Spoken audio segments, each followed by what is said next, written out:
Santiago 5, nosotros vamos a leer ahora desde el versículo 13, pero en esta semana me he dado cuenta que, como quien dice, ¿no? La pifié en algo, en los mensajes.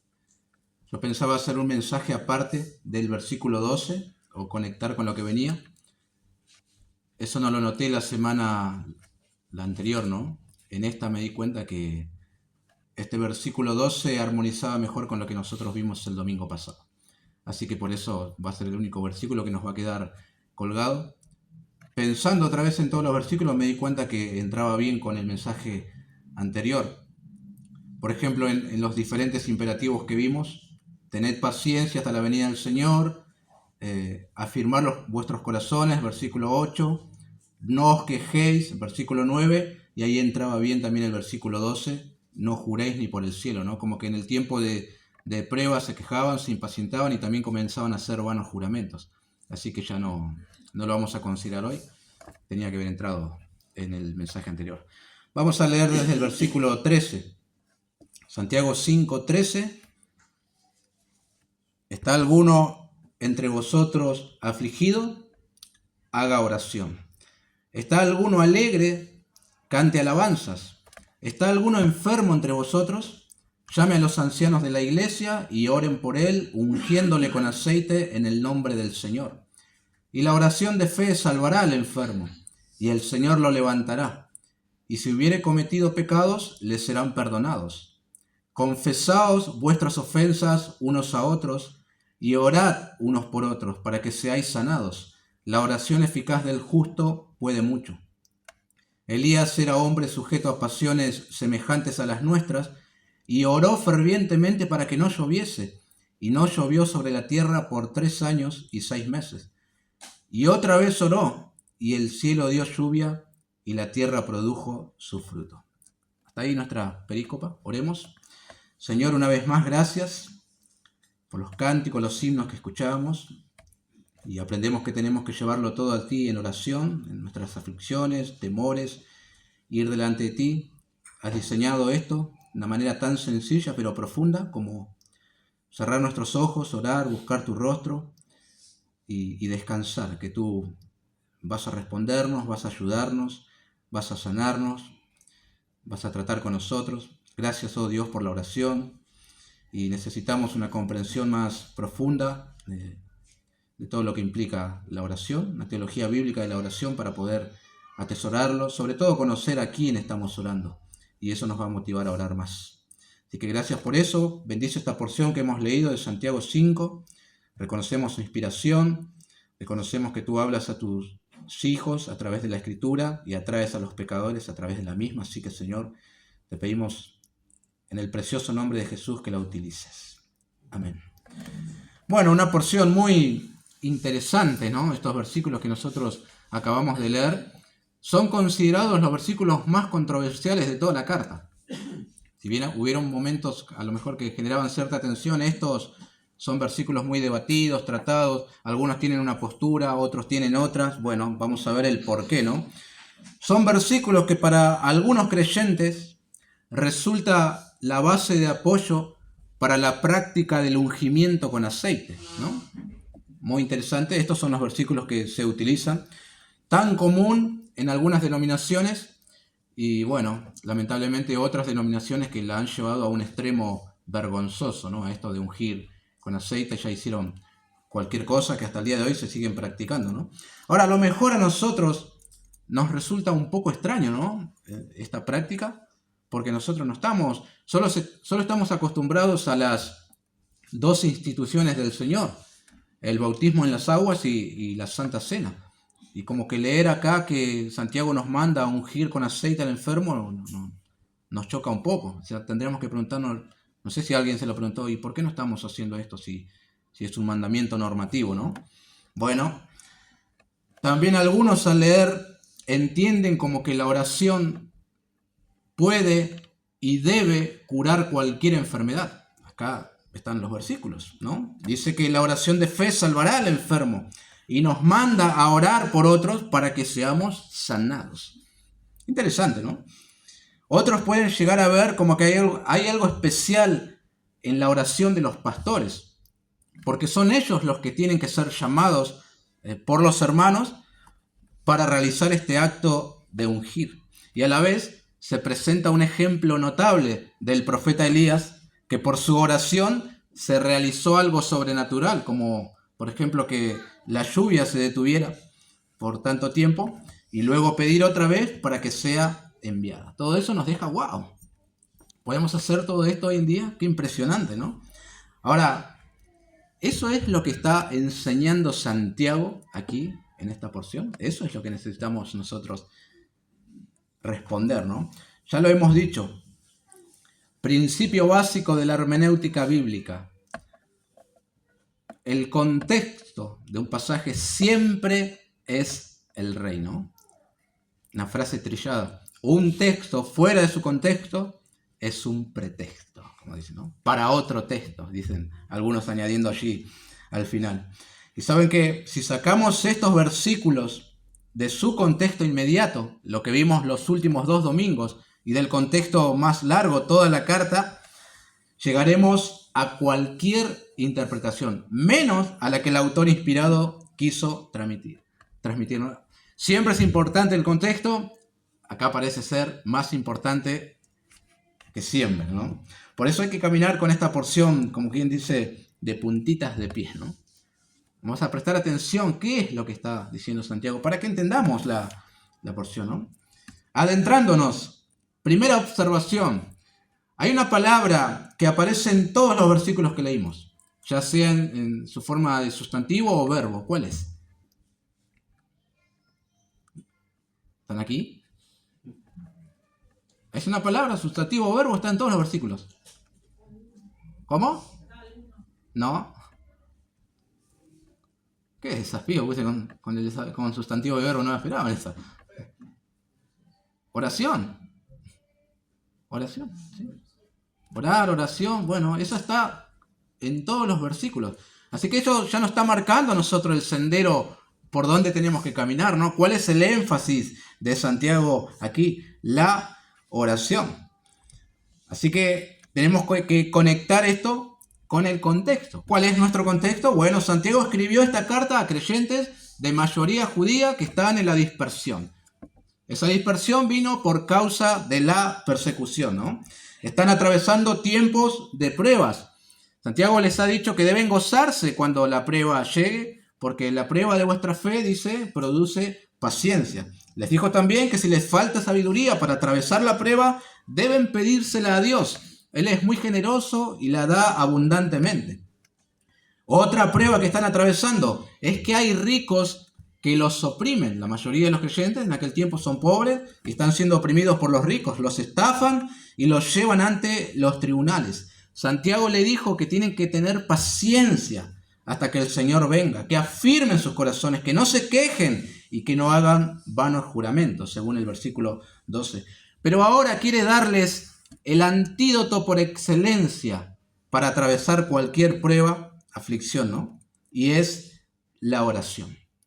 La oración es indispensable, hermanos, para el tiempo de prueba, sobre todo para lo que estos hermanos están viviendo, ¿no?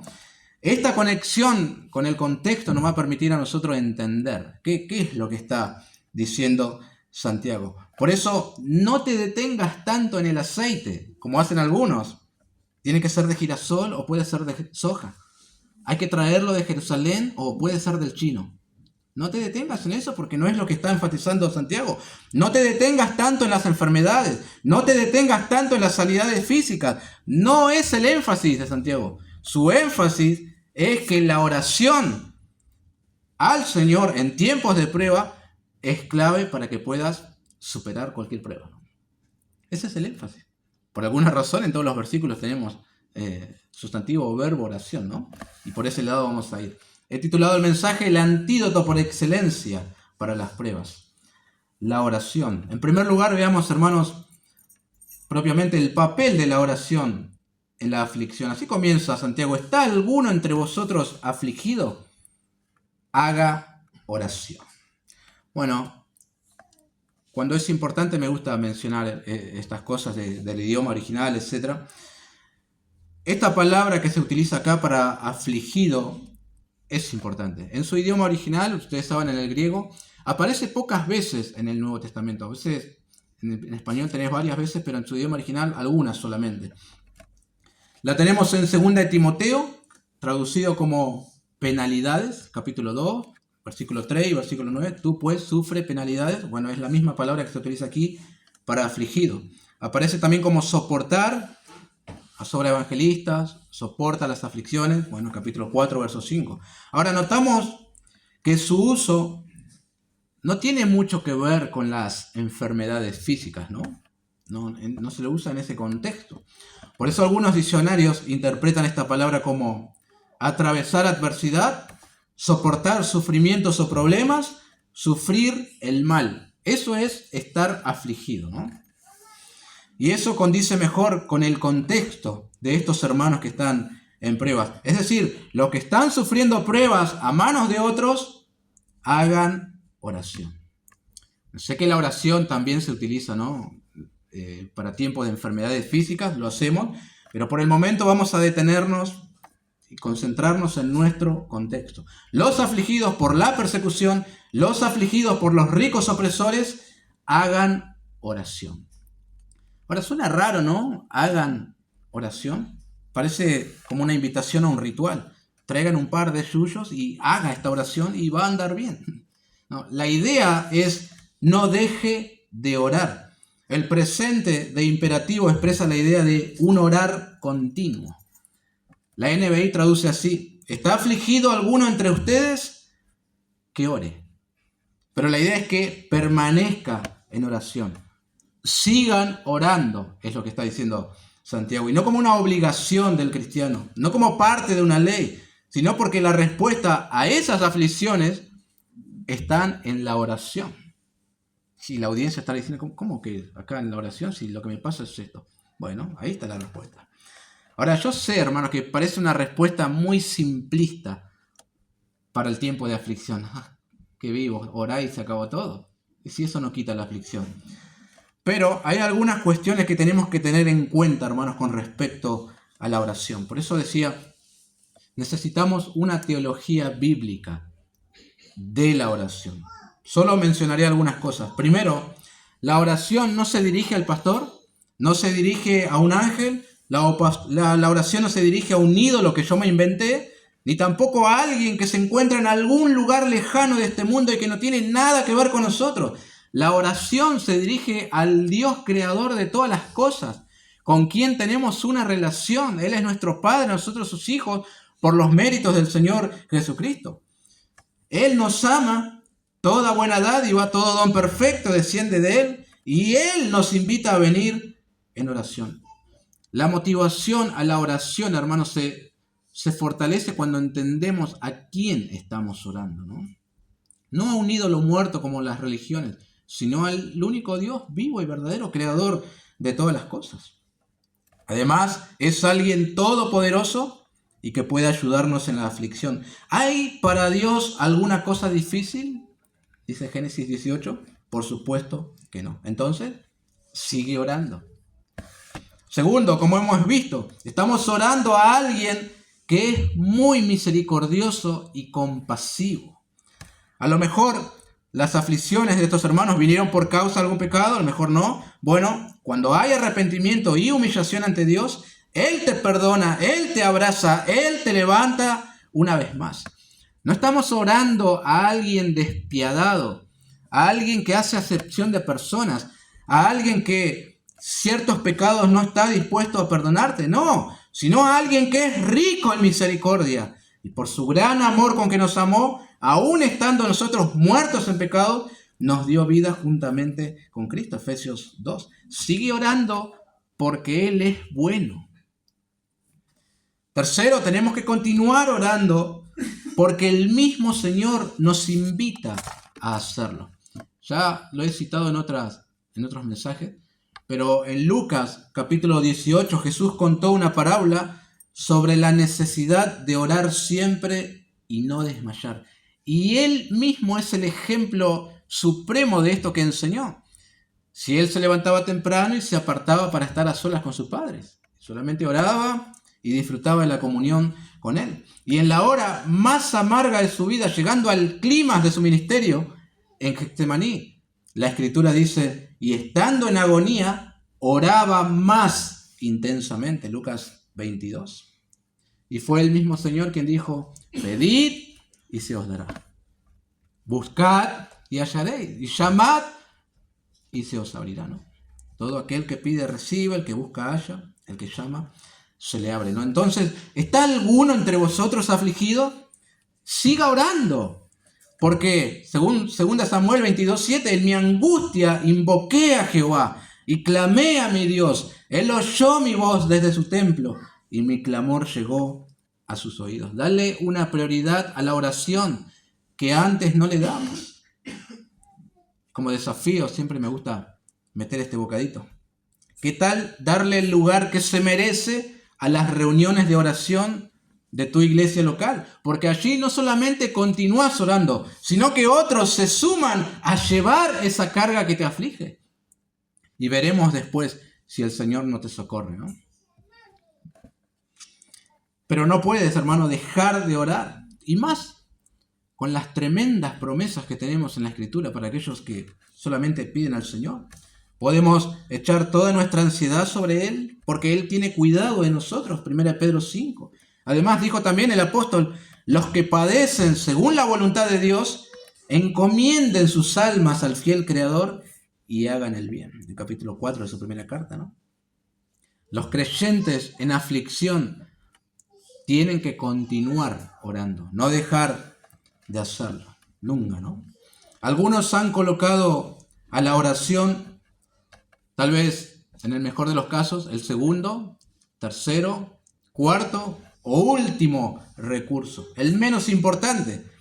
En la aflicción, primero las terapias con el psicólogo, le siguen los ansiolíticos para poder dormir, alguna medicina alternativa, el jarabe de la abuela. Está bien esto último, pero ¿por qué no vas a tu Padre Celestial, que conoce tus necesidades, y volcás tu alma allí delante de Él? ¿Hay alguien más poderoso que nuestro Dios y que sabe mejor que cualquier otro lo que nos pasa y la aflicción que vivimos? Nadie. ¿Hay alguien más rico en misericordia y bondad que Él? No lo hay.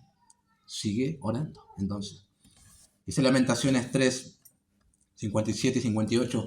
Te acercaste el día que te invoqué. Dijiste, no temas. Abogaste, Señor, la causa de mi alma. Redimiste mi vida. Bueno, si tu aflicción viene por causa de las personas, como parece ser el caso de la audiencia de Santiago, podés orar. Si viene por alguna enfermedad, podés orar. Siempre podés hacerlo en cualquier circunstancia. En lugar de quejarte, ¿no? Conectando con lo anterior, en lugar de impacientarte, en lugar de hacer juramentos, ¿no? Ora a Dios. No importan las palabras rimbombantes en la oración. A Dios no le vamos a impresionar con nuestra manera educada de orar. Él simplemente quiere escucharte, venir a Él, verte venir y orar. Eso es todo. Con tus palabras, como hablas con cualquiera. ¿Por qué vamos a cambiar la manera de hablar si estamos hablando con nuestro Dios, con nuestro Padre? La oración es la manera en la que nos comunicamos con Dios. Y Él no se impresiona porque usemos palabras difíciles. Él nos entiende con el lenguaje más sencillo que podamos tener. Entonces, ora. Ora en tu aflicción. Y añade Santiago, ¿está alguno alegre? Un contraste tremendo, ¿no? Cante alabanza. La idea sigue siendo todo la misma. Llévalo todo a Dios. Si estás afligido, bueno, vení ante Dios en oración. Si estás alegre, trae tu alabanza también delante de Él. O se puede invertir el orden, ¿por qué no? Si estás afligido, canta alabanza. Y si estás alegre, seguí orando. Hay dos tipos de creyentes acá en la audiencia de Santiago. Los que necesitan orar porque están atravesando la aflicción y aquellos que ya la atravesaron y tienen un cántico el cual tienen que expresar a Dios, ¿no? Así parece ser. Pero mis hermanos, la oración, lejos de ser una respuesta simplista, es la llave que abrirá la puerta de tus pruebas y podrás salir o continuar, ¿no? Siempre lo digo, pero me encanta porque Dios hace las cosas de manera sencilla, ¿no? No nos pides grandes sacrificios, No nos pide ir caminando hasta Luján de rodillas. ¿Para qué? No nos pide cosas que... ¿A quién queremos impresionar? Lo único que nos pide es oren, que yo les escucho y les voy a responder y voy a estar con ustedes. Y eso es todo, ¿no? En segundo lugar, noten la oración en la debilidad espiritual. Ya vimos la oración en la aflicción, la oración en la debilidad espiritual. Y acá entramos, hermanos, en ese terreno de discrepancias en cuanto a la interpretación de esta porción, ¿no? Noten el versículo 14. ¿Está alguno enfermo entre vosotros? Llame a los ancianos de la iglesia y oren por él, ungiéndole con aceite en el nombre del Señor. Y la oración de fe salvará al enfermo, y el Señor lo levantará, y si hubiere cometido pecados, le serán perdonados. Si interpretamos así prontamente, ¿no?, los versículos, sin ninguna exégesis, pienso que los ancianos pastores, su ministerio básicamente se consistiría en ir casa por casa ungiendo a las personas con aceite, porque ¿quién no se enferma hoy en día, ¿no? ¿Y quién no se enfermaba también en los días que Santiago escribe esto? Todos. Constantemente nos estamos enfermando, tenemos un cuerpo débil. Ahora pienso que los pastores le robarían el laburo a los médicos y a las farmacéuticas. Y vos no tendrías que viajar hasta determinado lugar para hacerte estudios y estudios. Vení, te unjo con un poco de aceite, cocinero, y quedás 0 kilómetros. Ahora hay algo que nos hace ruido, ¿no? Porque esto no parece ser lo que a menudo vivimos en nuestra vida cotidiana, ¿no? La experiencia nos dice que esto no es tan así. Además, vemos en la Biblia que Timoteo se enfermó. Estaba enfermo, mejor dicho. Epafrodito se enfermó y casi murió también. Se cree que Pablo tenía una enfermedad en los ojos, puede ser, no lo sabemos, pero en 2 Corintios 11:29 él dijo: ¿quién enferma y yo no enfermo? Y también dijo: a Trófimo dejé enfermo en Mileto. Personas que se enfermaron. Y en todos estos casos vemos que no llamaron a los ancianos para que le unjan con aceite y así reciban la sanidad. Entonces a lo mejor no estamos siendo justos con la interpretación del pasaje, ¿no? Por eso notan que hay algo que no está armonizando. Vamos por partes. Primero, la enfermedad en esta porción. ¿Es una enfermedad física? ¿Es un debilitamiento espiritual? ¿O es padecer necesidad? ¿Por qué digo esto? Cuando Jesús utiliza esta palabra en los evangelios, asteneo, por lo general se refiere a personas con enfermedades físicas, ¿sí? Siempre que Jesús habla de enfermos, está hablando de personas literalmente enfermas. Ahora, cuando Pablo utiliza la misma palabra, no se refiere a enfermos en todos los casos. Así que el contexto determinará a qué se está refiriendo. En la mayoría de sus usos en las epístolas se refiere a debilitamiento espiritual. Y en una porción a necesitados. Déjenme darle algunos ejemplos de esto. Hechos 20:35. Leemos: en todo os he enseñado que, trabajando así, se debe ayudar a los necesitados. Asteneo, la palabra griega. Otra porción, Romanos 14:1. Recibid al débil en la fe. Débil es la misma palabra que en los evangelios se traduce como enfermo. Una cita más, 1 Corintios 8:9. Pero mirad que esta libertad vuestra no venga a ser tropezadero para los débiles. Se entiende que está hablando de débiles espiritualmente, ¿no? Por lo tanto, asteneo puede referirse tanto a enfermos como a personas con debilidades físicas o espirituales. Pero suponiendo que esta audiencia de Santiago está enferma, literalmente, ¿no? ¿Qué relación tiene esta enfermedad con el pecado? Porque Santiago dice que si hubiere cometido pecado, le serán perdonados. Y luego habla de confesar los pecados. Y nosotros sabemos que no toda enfermedad es causa del pecado. Algunas sí, pero no todas. Así que más bien Santiago parece referirse a debilidades espirituales por causa del pecado. ¿Sí? Esa es una muy buena posibilidad. Sigamos. Segundo, deben llamar a los ancianos de la iglesia. Los pastores, no los abuelos. Si fuera enfermedad física, ¿significa esto que antes de llamar al médico o antes de ir a la guardia deben pasar los pastores a orar y ungir con aceite? Y si no se sana, recién ir al hospital. No es lo que comúnmente hacemos, ¿no? Y hacer esto tiene su cuota de peligro también, ¿no? Hasta puedes comerte, como quien dice, un garrón en la justicia, porque ¿por qué no lo llevaste al hospital y acá lo estabas ungiendo con aceite? Pregunto otra vez, ¿por qué ungir con aceite? ¿Representa algo? ¿Es un simbolismo? ¿O el aceite tiene algún poder curativo? Bueno, la creencia en aquel tiempo era que el aceite servía para aliviar los dolores. Tenemos un ejemplo en la parábola del buen samaritano. ¿Recuerdan al que lo robaron y quedó todo golpeado? Cuando pasa el samaritano, bueno, él usa un poco de vino y usa un poco de aceite también, ¿no? Para vendarles las heridas. Ahora tenemos otra porción más interesante todavía.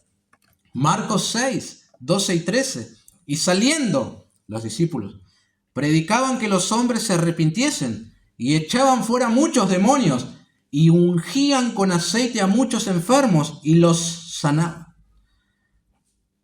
La única porción que tenemos en los evangelios, esta, ¿no?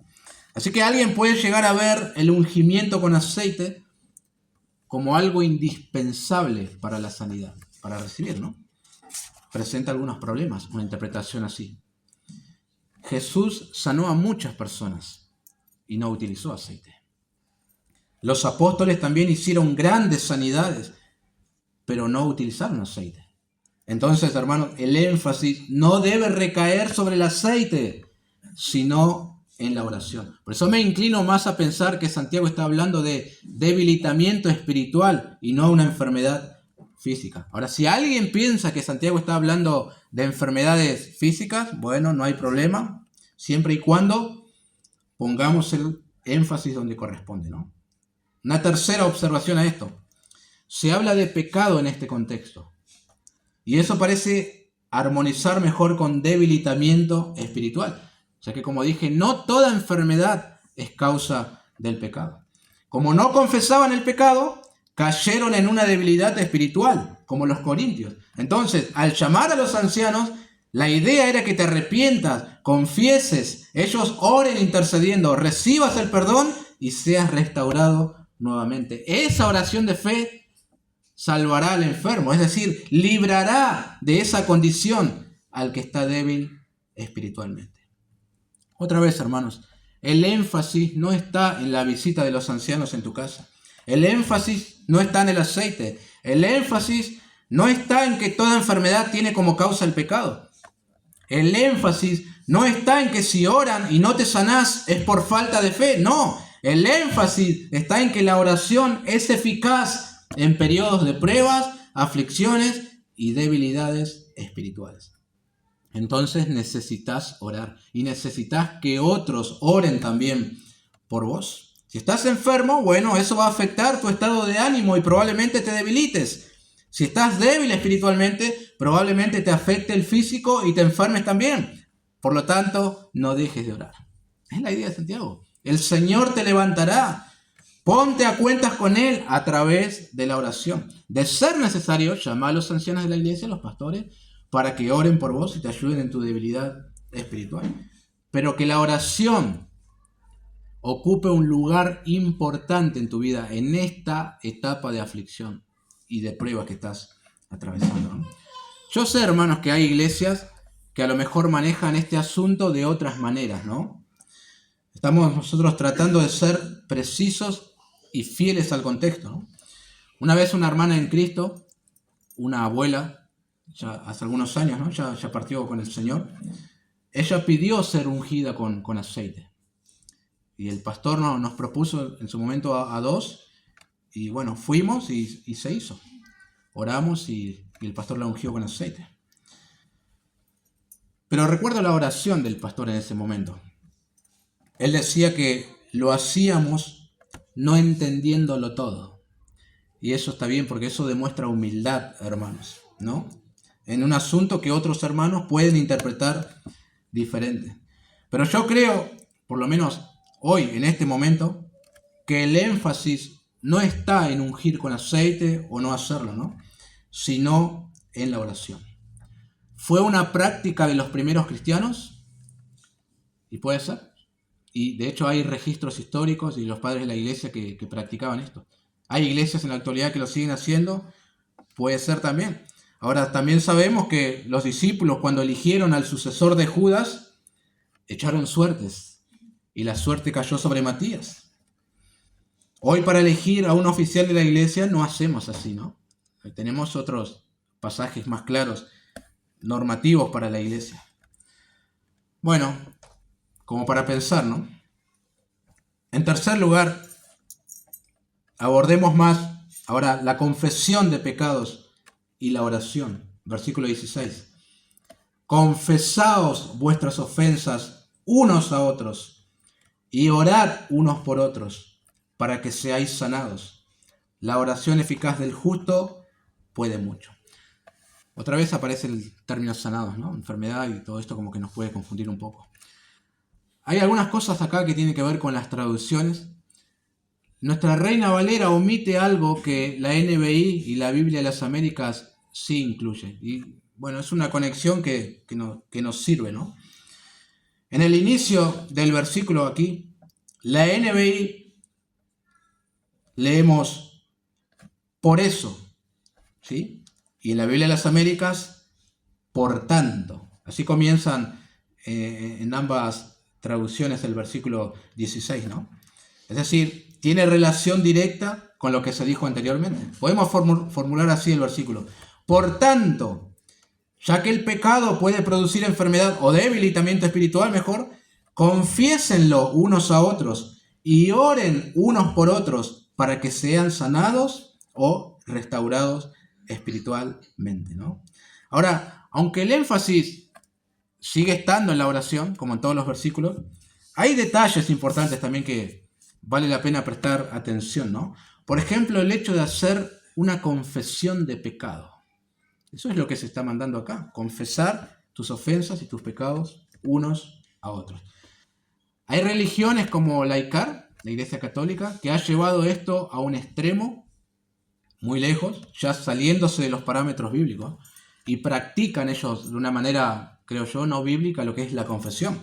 Vos estás de un lado, hay algo que te cubre, y el sacerdote está del otro lado, y vos tenés que ir confesando tus pecados, y él, bueno, no sé bien lo que hace, ¿no? No es eso lo que está diciendo acá Santiago, ¿no?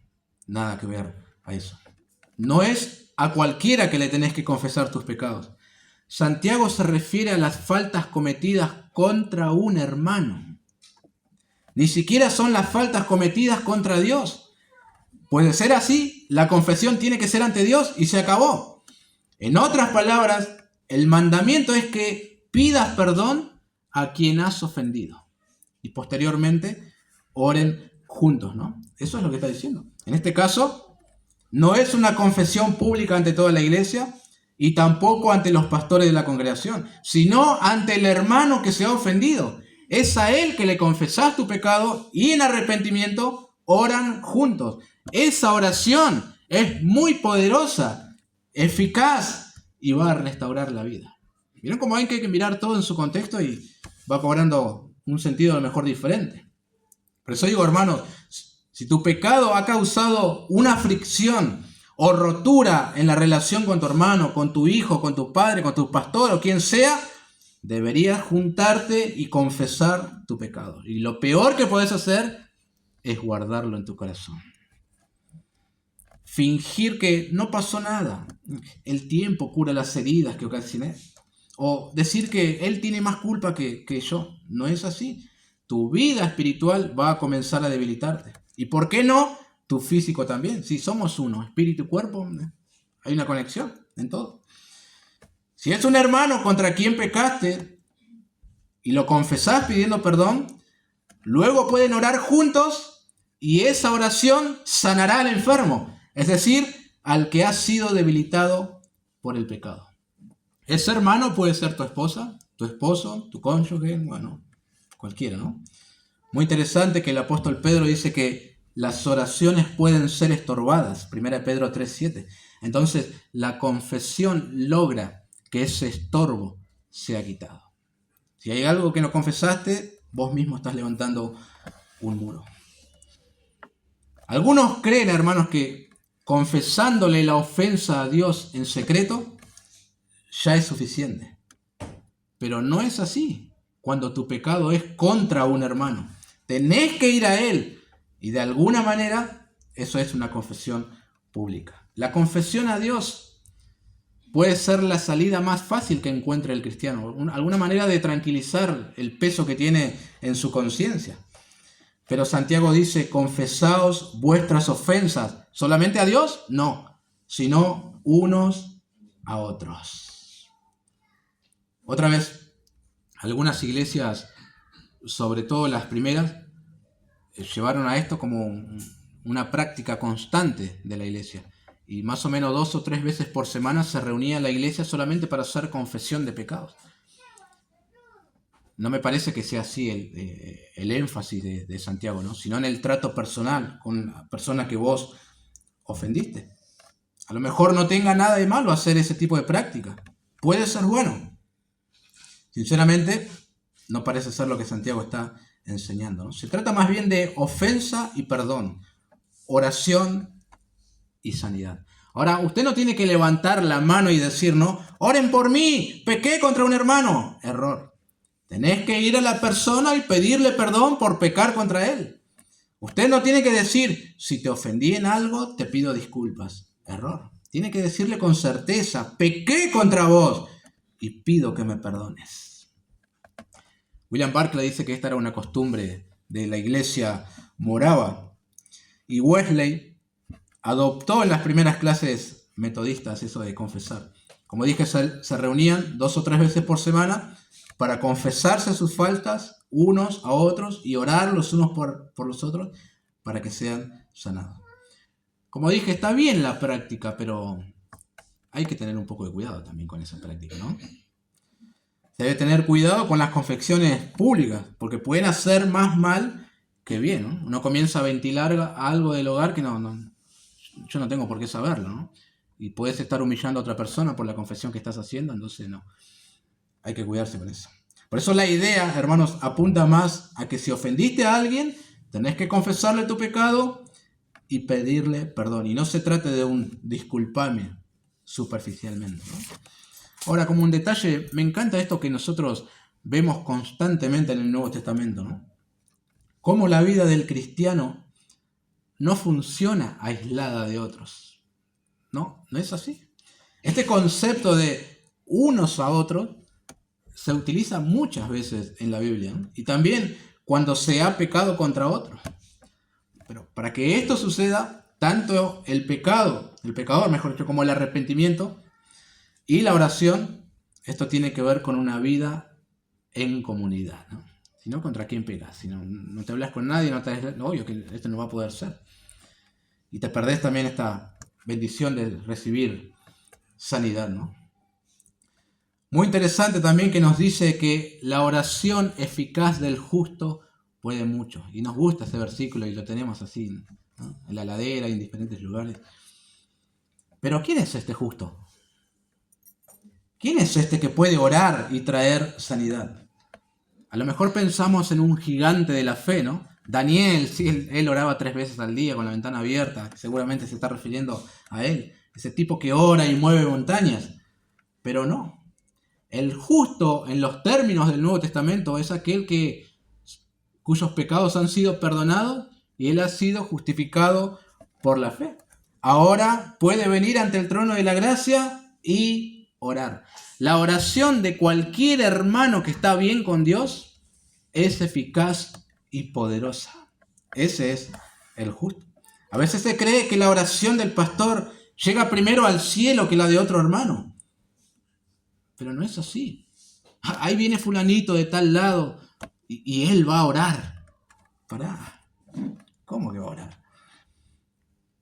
En este contexto, el justo que ora son esos hermanos que se ofendieron, pero se pidieron perdón, arreglaron las cosas y en humillación se dirigen a Dios. Y el Dios del cielo escucha esas oraciones y sana sus almas y restaura la comunión. La oración de esos tipos comunes y corrientes que están bien con Dios son eficaces y muy poderosas. Esto es algo, hermanos, que mientras estemos en este cuerpo tenemos que seguir practicando. La confesión de pecados, unos a otros, que es la causa de debilidades espirituales, la causa de iglesias marchitas, sin poder, sin eficacia. Y aún si estamos atravesando periodos de pruebas, como la audiencia de Santiago, deberíamos mirar hacia adentro y no tanto hacia afuera. No sea que el pecado no confesado, la ofensa hacia un hermano, esté obstaculizando nuestro avance. ¿Por qué parece que estoy estancado? No puedo avanzar. Una apatía, una debilidad. A lo mejor ofendiste a algún hermano y te hiciste el vivo y no querés pedirle perdón. Y ahí está. Y no vas a avanzar. Eso le pasaba mucho a Israel. Pecaban contra el Señor. Parecía como que estaba todo bien. Acá tenemos el templo y está todo tranquilo. Y su relación con el Señor estaba mal. Hasta que venía la disciplina y se daban cuenta y volvían otra vez a confesar sus pecados, ¿no? Si querés, obvia el ungimiento con aceite. Pero esto no. Confiesen sus pecados unos a otros.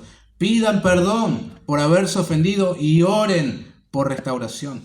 Recuerden también esto, hermanos, porque si perdonáis a los hombres sus ofensas, os perdonará también a vosotros vuestro Padre Celestial. Qué lindo eso, ¿no? Pero no te olvides de esto. Mas si no perdonáis a los hombres sus ofensas, tampoco vuestro Padre os perdonará vuestras ofensas. Mateo 6, 14 y 15, ¿no? Tiene que haber confesión. Si no te arrepentís y no pedís perdón, tu condición es la de enfermo. Necesitas sanidad. Y solo la confesión y la oración tiene la cura para eso. Vos vas a seguir hacia adelante como si no pasara nada. Vas a ignorar al hermano que ofendiste y vas a hacer amistad con otros. Vas a seguir cantando, vas a seguir leyendo y orando. Pero tu vida espiritual se va a ir cuesta abajo, debilitando. Por eso, no sean cabeza dura. Arreglá esto confesando el pecado. ¿A quién se lo tenés que confesar? Arrancá de nuevo y sigue adelante. En cuarto lugar, un ejemplo de un hombre débil recibiendo respuesta a sus oraciones. Verso 17. Elías era hombre sujeto a pasiones semejantes a las nuestras, y oró fervientemente para que no lloviese, y no llovió sobre la tierra por 3 años y 6 meses. Y otra vez oró, y el cielo dio lluvia, y la tierra produjo su fruto. Este es el mejor ejemplo de la oración eficaz del justo puede mucho. Y antes que alguien levante la mano y diga, pero era Elías, ¿qué querés? Hizo caer fuego del cielo. Momentito. Santiago dice que era un hombre sujeto a pasiones semejantes a las nuestras. Es decir, era un hombre con las mismas debilidades que vos y yo. Y así es. Él tuvo hambre, él tuvo miedo, él huyó de una mujer, le agarró un bajonazo y quiso morirse. Un ser humano como vos y como yo, con el que podemos identificarnos. Pero este tipo común y corriente como Elías, en conformidad con la voluntad de Dios, oró para que no lloviese por un tiempo y Dios atendió su oración alterando el ciclo natural de las lluvias. Y esto, hermanos, no sucedió porque él era un superhombre, sino solamente porque oró y Dios le contestó. No sé cómo lo supo Santiago, que fueron 3 años y 6 meses, porque el Antiguo Testamento no lo dice. Pero el Señor Jesús sí lo dijo, y capaz que de ahí lo habrá tomado. Sabían algo que nosotros no sabemos, ¿no? Algunos comentaristas sostienen que esto de 3 años y 3 meses es una expresión idiomática para referirse a un tiempo bastante largo. Pero no veo el por qué no tomar esto de manera literal, ¿no? Como decía el Señor en Lucas 4, dijo que en los días de Elías el cielo fue cerrado por 3 años y 6 meses, ¿no? Así que si este hombre, como cualquiera de nosotros, oró a Dios y Dios contestó haciendo algo impresionante y sobrenatural, ¿no podremos nosotros orar en nuestra aflicción y que Dios nos responda? Por supuesto que sí. Somos débiles igual que Elías y tenemos al mismo Dios. Oremos igual que Elías entonces. ¿No podremos nosotros en nuestra debilidad llamar a los ancianos para que nos ayuden en la oración? ¿No podemos confesar nuestros pecados a quien hemos ofendido y orar juntos por sanidad espiritual, la verdadera sanidad espiritual? Sí podemos y debemos hacerlo también. Este recurso, hermanos, esta manera de adorar a Dios y tener comunión con Él, la oración, tiene que ser aprovechada. Y la hemos descuidado. Hemos descuidado la oración, ¿no? Y todos podríamos levantar la mano. No oramos como debiéramos. Y no entendemos la oración como deberíamos entenderla. Y lo que me apena es no aprovechamos la oración como deberíamos aprovecharla. Un recurso tan hermoso que Dios nos dio y a veces no preferimos otras cosas. Y encima es tan sencillo, ¿no? ¿Qué tenés que hacer? Cerrar los ojos y hablar con Dios. Y eso es todo. Permítanme 3 observaciones finales como aplicación, ¿no? Y terminamos. Primero, la porción nos invita a llevarlo todo a Dios en oración. Orar a Dios me refiero en todas las circunstancias, ¿no? Ya sea en tiempos de sufrimiento, tiempos de alegría o enfermedad. Nos enseña Santiago acá a depender de Dios en toda, hermanos, etapa de nuestras vidas. En la práctica esto podría implicar, hacer alguna rutina diaria de oración, a tal horario, si se quiere. Si no está muy habituado a los horarios, en algún momento del día puede orar. No es que si orás a las 3 de la mañana, Dios te escucha más que si orás a las 5, no es así, ¿no? Te escucha las 24 horas y puedes hacerlo siempre. Ahora, no solo para buscar soluciones a los problemas, ¿no? Sino también para agradecer a Dios por los momentos de gozo, ¿no? Segundo, hemos notado también el valor de la comunidad en la fe. El pasaje enfatiza, hermanos, la importancia de la oración con otros creyentes, especialmente cuando menciona que los ancianos de la iglesia deben orar por los débiles y los que ofendieron, orar con los ofendidos. Hoy vivimos cada generación es especial, ¿no? Pero nuestro contexto es de gente muy individualista, muy egoísta. Creímos que las redes sociales nos iban a unir y nos distanciaron más todavía. Cada vez se comparte menos con otros.